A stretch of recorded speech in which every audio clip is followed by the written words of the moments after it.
কোরআন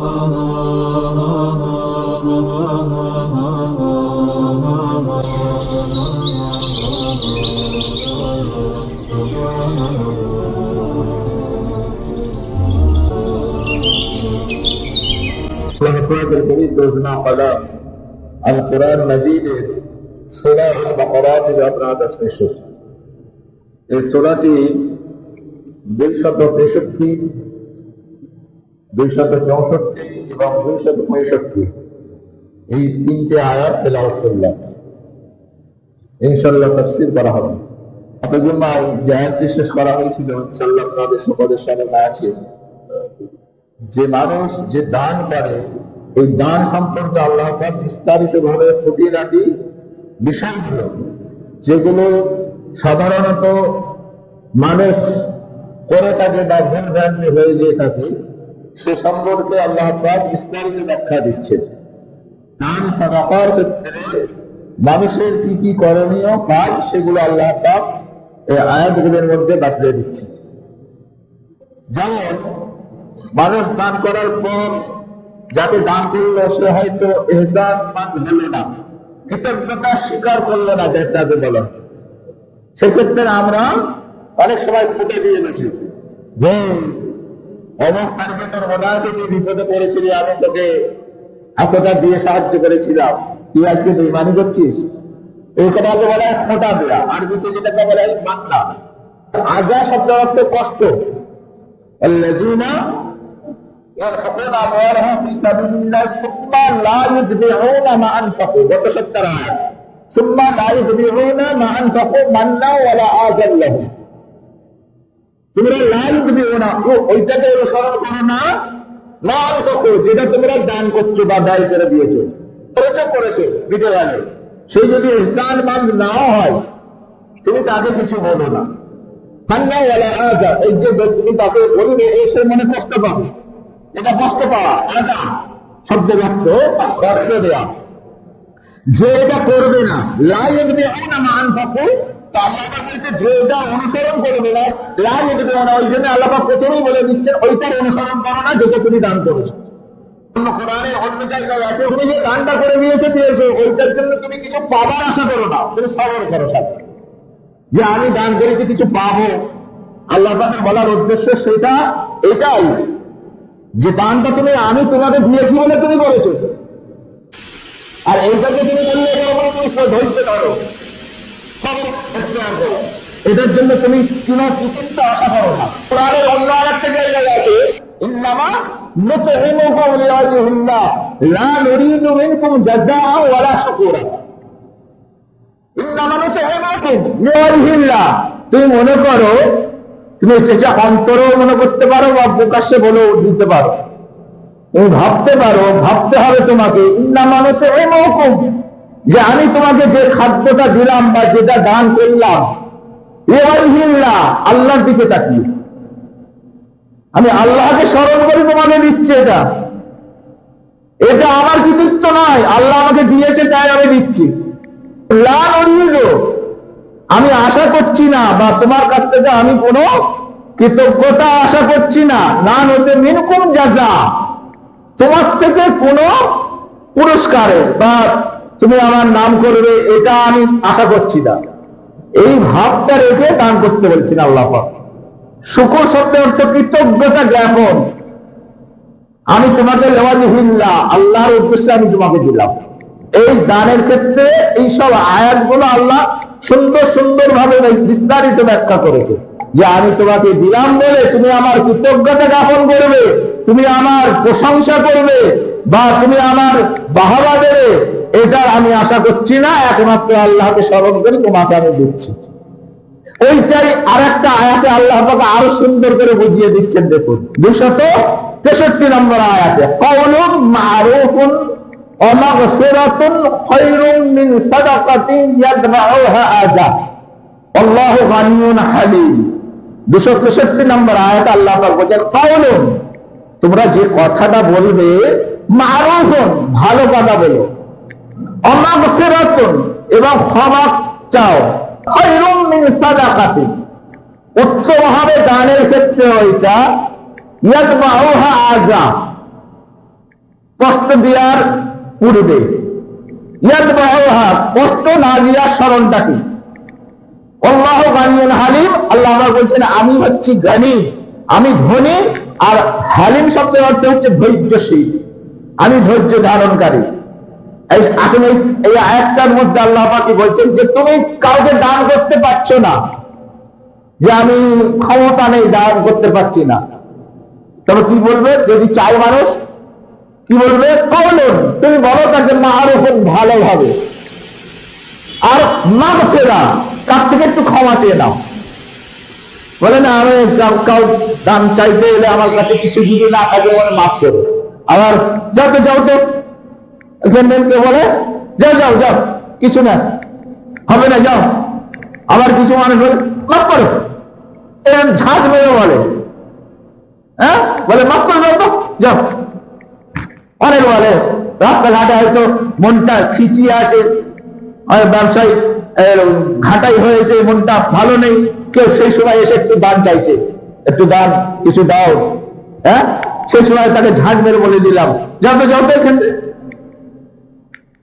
মাফ করে দাও তো যাও। আল্লাহ পাক কিন্তু এটা বলছেন না, আল্লাহ কওলুন, তুমি যে কথাটা তাকে বলে মারুফুন, ভালোভাবে বলে, অমাগফিরা, এখানে ভালো বলে আবার আল্লাহ পাক বলছেন মাগফিরা, তার থেকে একটু ক্ষমা চেয়ে নাও।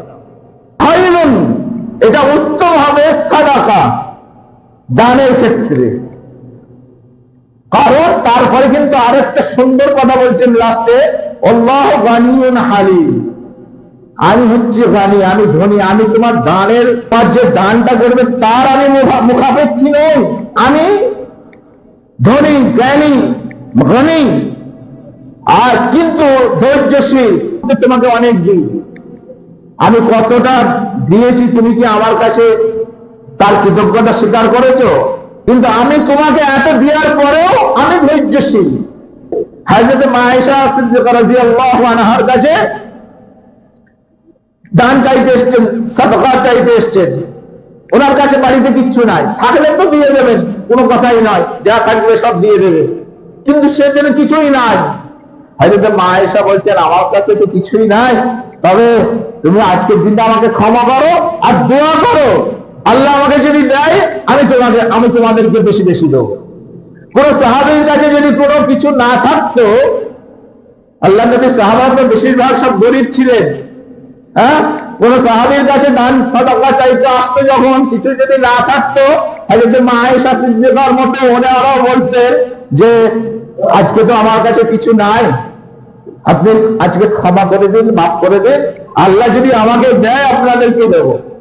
তো ওই জন্য আল্লাহ কোরআনের আয়াতটা তুলে দিলেন, যদি তোমাদের কাছে কেউ যা দান চাইতে আসে, আর যদি তোমাদের কাছে কিছু না থাকে, তাকে ভালো কথা বলে উত্তম ভাবে তাকে বিদায় দাও। আল্লাহ পাক 263 নম্বর আয়াতে এই কথাটা বলে আবার কি বলছে, খুবই সুন্দর কথা। ক্লাসে গেলে মাস্টাররা যখন পড়ায়, মাস্টাররা ভালো কি মন্দ একটু বুঝে নেওয়া যায় কিভাবে? যদি এক্সাম্পলটা প্রথমে দিয়ে পড়াটা শুরু করে, আমরা বলি মাস্টারটা খুব ভালো, খুব বুদ্ধিমান, যে বিষয়টা নিয়ে পড়ানো হবে হয়তো ওই পয়সা বিষয়টা শুরু করার আগে একটা এক্সাম্পল উদাহরণ দিয়ে দেয় ভালো মাস্টাররা, মগজে একটু ভালো করে ঢুকলো, তারপরে বিষয়টা পড়ানো শুরু করলো।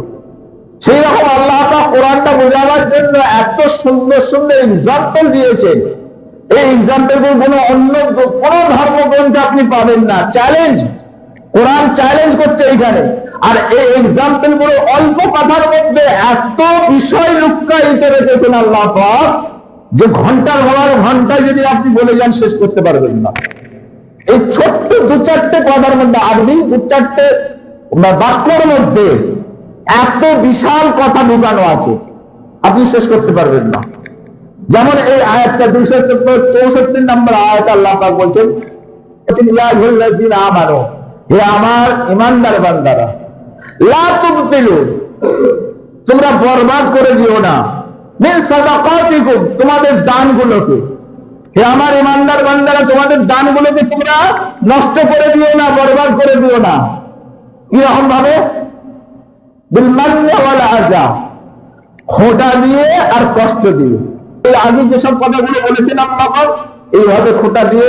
আর আল্লাহ পাক তো যারা খোঁটা দেয় দান করার পরে কিয়ামতের ময়দানে তাদের থেকে ফিরেই টাকা দেন না, বিলমান নেওয়া যায়। কাল্লাযী ইউনফিকু মালাহু রিয়ান নাস, কাল্লাযী ওই ব্যক্তির মতো, ইউনফিকু যে দান করে, মালাহু তার মালটাকে, রিয়ান নাস লোক দেখানোর জন্য, লোক দেখানোর জন্য যে দান করে ওই ব্যক্তির ন্যায় তোমরা হয়ে না। কাল্লাযী ইউনফিকু মালাহু রিয়ান নাস। এরপরে আল্লাহ পাক উদাহরণ দিচ্ছেন। এই উদাহরণগুলো স্বাভাবিক কোন ধর্মগ্রন্থের মধ্যে নাই তো বটেই, আর মানুষের চিন্তার বাইরে থাকে। মানুষ যখন এটাকে ভালোভাবে উপলব্ধি করতে পারে তখন তাদের কাছে একটা দিক খুলে যায়, সত্যি কত মহান গ্রন্থ করা। লোক দেখানো দান অনেকে করে, ভারী মজলিসে বলে দেবে যে অমুক 1,000 টাকা, যা আবার অনেকে আছে দান যে আমার এখানে খোদাই না করা হলে, আমার বাপের নাম বা আমার 14 গোষ্ঠীর নাম যদি এখানে খোদাই করা হয় তাহলে আমি জায়গাতে বাই, স্কুলকে বাই, মাদ্রাসাকে বাই, মসজিদকে আমি 1 লক্ষ টাকা দান করবো। এরকম করে না? হ্যাঁ, লাকাব দিয়ে দান করে যদি আমি দেবো না, এরকম আছে অনেক। এরা কোরআন তো জানে না, বোঝে না। কোরআনের এ সম্বন্ধে কত সুন্দর সুন্দর কথা বলা আছে। আল্লাহ পাক বলছেন কাল্লাযী ইউনফিকু মালাহু রিয়ান নাস, ওই ব্যক্তির মতো তোমরা খবরদার হও না যে রিয়া করে। রিয়াটা কিন্তু এক ধরনের শিরক করা। ওয়ালা ইউমিনু বিল্লাহি ওয়াল ইয়াউমিল আখির, এই যে রিয়া করে আল্লাহ পাক বলছে সে আমাকেও বিশ্বাস করে না আর পরকালকেও বিশ্বাস করে না, অর্থাৎ সে একদম কাফের অন্তর্ভুক্ত হয়ে যায়। যে রিয়া করে, লোক দেখানো যে দান করে। কাল্লাযী ইউনফিকু মালাহু রিয়ান নাস ওয়ালা ইউমিনু বিল্লাহি ওয়াল ইয়াউমিল আখির, সে আমাকে তো বিশ্বাসই করে না যে হ্যাঁ আল্লাহ পাক আমাকে দিয়েছে বলে আমি দিচ্ছি দানটা। এ রিয়াকারী, অর্থাৎ এ জাহান্নামী, এ কাফের, এ অবিশ্বাসী, এ পরকালেও বিশ্বাস নাই, আমাকেও বিশ্বাস নাই। কারণ এই মাঝখানে একটা কথা মারাত্মক ঢুকিয়ে দিয়েছেন আল্লাহ পাক, কাল্লাযী ইউনফিকু মালাহু রিয়ান নাস ওয়ালা ইউমিনু বিল্লাহি ওয়াল ইয়াউমিল আখির। এই মারাত্মক কথাটা ঢুকিয়ে দিয়েছেন রিয়াকারী, অর্থাৎ লোক দেখানো যে দান করে সে হচ্ছে রিয়াকারী। ওই লাস্টের কথাটাই আবার বলেছেন আল্লাহ পাক। এদের উদাহরণটা কি দিচ্ছেন দেখুন আল্লাহ পাক, কামাসালহু কামাসালি সাফওয়ান আলাইহি তুরাব। কামাসালহু, এদের উদাহরণটা এরকম, কামাসালে যেমন, সাফওয়ান আলাইহি। সাফওয়ান শব্দের অর্থ হচ্ছে বড় একটা প্রস্তরখণ্ড, বা সেটা একদম মসৃণ পাথরের টুকরো। সাফওয়ান, এটাকে বলা হয় সাফওয়ান, মসৃণ পাথরের টুকরো। তুরাব, তুরাব শব্দের অর্থ মাটি। এই মসৃণ পাথরের উপরে কেউ অনেক সময় দেখলে মাটি জমে যায় বা ধুলো বাড়ি পড়ে পড়ে একটা চট মতন হয়ে যায়। আল্লাহ পাকের উদাহরণ যেমন একটা মসৃণ প্রস্তরখণ্ডের উপর মাটি পড়ে চট বেড়ে গেল। অতঃপর ওয়াবিল শব্দের অর্থ হচ্ছে মুষলধারে বৃষ্টি। মুষলধারে যখন বৃষ্টি হয় তখন ওই ধুলোবালিগুলো সব ধুয়ে নেমে যায়, বা ওই যে মাটি পড়েছিল পাথরের প্রস্তরখণ্ডে ওটা সব ধুয়ে নেমে গেল। পরিষ্কার হয়ে গেল বৃষ্টির পানিতে, একদম পরিষ্কার ঝকঝকে হয়ে গেল, আবার পাথরটা আগের চেহারায় ফিরে এলো। ফাতারাকাহু সলদা, ফাতারাকাহু সব হয়ে বলছে পরিষ্কার হয়ে, সলদা এটা আবার পরিষ্কার ঝকঝকে তার রূপ নিয়ে নিল। কি বলতে চাইছেন এবারে বুঝুন, যারা শিক্ষিত মানুষ আছেন বুঝতে পারবে। আল্লাহ পাক এই জন্যই বলছেন যে দুনিয়াতে ধন দৌলত পেয়ে তুমি যে দানটা করেছো, এই দানটার কি মূল্য আছে সেটা বোঝাতে চাইছেন আল্লাহ পাক। লা ইয়াকদিরুনা আলা শাইইন মিম্মা কাসাবু, লা ইয়াকদিরুনা, এর কোনো মূল্য পাবে না তুমি। আলা কুল্লি শাইইন, যা কিছু তুমি করেছেন, মিম্মা কাসাবু, যা কিছু তুমি উপার্জন করেছিলে, মনে করেছিলে আমি অনেক উপার্জন করছি, আমি অনেক দান খায়রাত করেছি, আমার নাম খোদাই করা আছে, অমুকের পুত্র এত টাকা দান, মসজিদ, মাদ্রাসা, স্কুল, রাস্তাঘাটে শিলা পুঁতে দিয়েছিস, আল্লাহ পাক বলছে আলা সেই মিম্মা কাসাবু, ওই যা কিছু তুমি উপার্জন করেছিলে, মনে করেছিল আমি অনেক উপার্জন করেছি, মিম্মা কাসাবু, যা কিছু করেছিলে এখানে এর কোনো মূল্য নেই। কোথায়? কিয়ামতের ময়দানে আল্লাহ পাকের কাছে বিচারের সম্মুখীন হবে। তখন বান্দা বলছে আমি তো এত টাকা ওই মাদ্রাসায় দিয়েছিলাম, এত টাকা মসজিদে দিয়েছিলাম, এত টাকা রাস্তাঘাটের জন্য দিয়েছিলাম, অমুককে আমি এত টাকা দিয়েছিলাম, অমুককে এত টাকা দিয়েছিলাম, আল্লাহ সেসব সবগুলো কোথায় গেল? আল্লাহ পাক তখন তার এই দানেরটা বলবে তুমি মান্না আলা আজা, তুমি লোক দেখানো আর কি রিয়া, রিয়া মান্না আজা, এই তিনটে উদাহরণ তুলে ধরবেন আল্লাহ পাক। যে তুমি লোক দেখানো করেছিলে, খোঁটা দিয়েছিলে, কষ্ট দিয়েছিলে, ওই জন্য আজকে এই তোমার এই দানের কোনো আজ মূল্য থাকছে না। এই রিয়াকারীকে আল্লাহ পাক সরাসরি কাফের এখানে বলছে, এই লোক দেখানো দান করে দিয়ে যাবে, আমার নাম হবে, এদেরকে আমি কোনোদিন জান্নাতে প্রবেশ করাবো না। এর উল্টো দিকে আবার কত সুন্দর একটা উদাহরণ দিচ্ছেন, উল্টো দিকে যেমন আমি উপমা দিচ্ছি আর একটা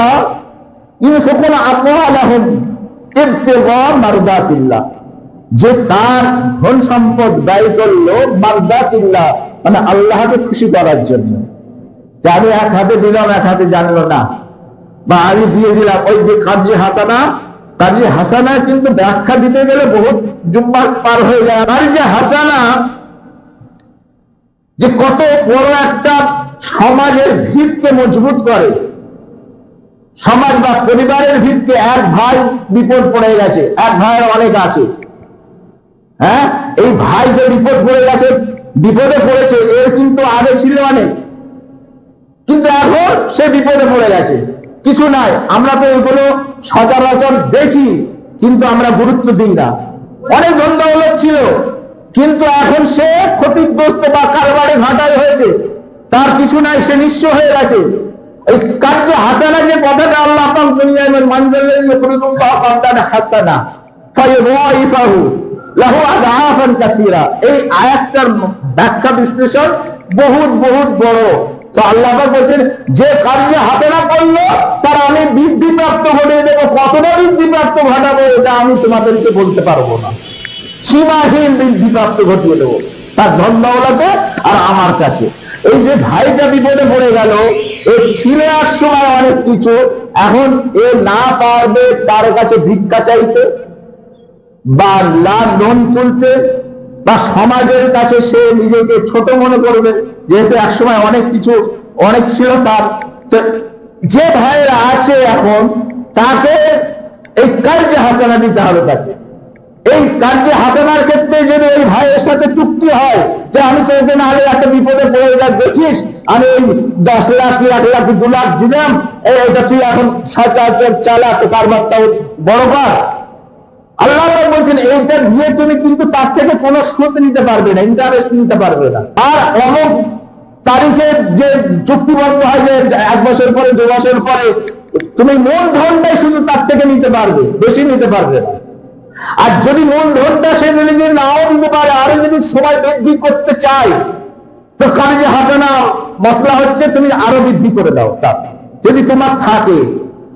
আর তুমি যদি ওই মাসের মধ্যেও যদি সে যা দিতে পারে, আল্লাহ পাক বলছেন এই কার্যে হাসানা হচ্ছে তুমি যদি তাকে মাফ করে দাও, এটাই হচ্ছে কার্যে হাসানা। এই কার্যে হাসানার সুযোগ নিয়ে কিন্তু আবার যেটা হয় সেটার উদাহরণ দেওয়া হয়েছে গত জুম্মায়। এই যে কার্যে হাসানার সুদার মানসিকতা নিয়ে, ঋণ শোধ করবো এর মানসিকতা নিয়ে ঋণ করতে হবে। আল্লাহ বলছে এই মানসিকতা যার মধ্যে থাকবে, ঋণ নেবে, আমি তাকে ঋণ পরিশোধ করার ক্ষমতা আমি দিয়ে দিই। সুবহানাল্লাহ। আল্লাহ উদাহরণ দিচ্ছে, অপরদিকে সে আমাকে রাজি করার জন্য, খুশি করার জন্য দান করে, এবং নিজের জীবনটাকে নিজের ভবিষ্যৎটাকে, পরবর্তী পরকালকে আরো সুন্দর করার জন্য যে চেষ্টা করে,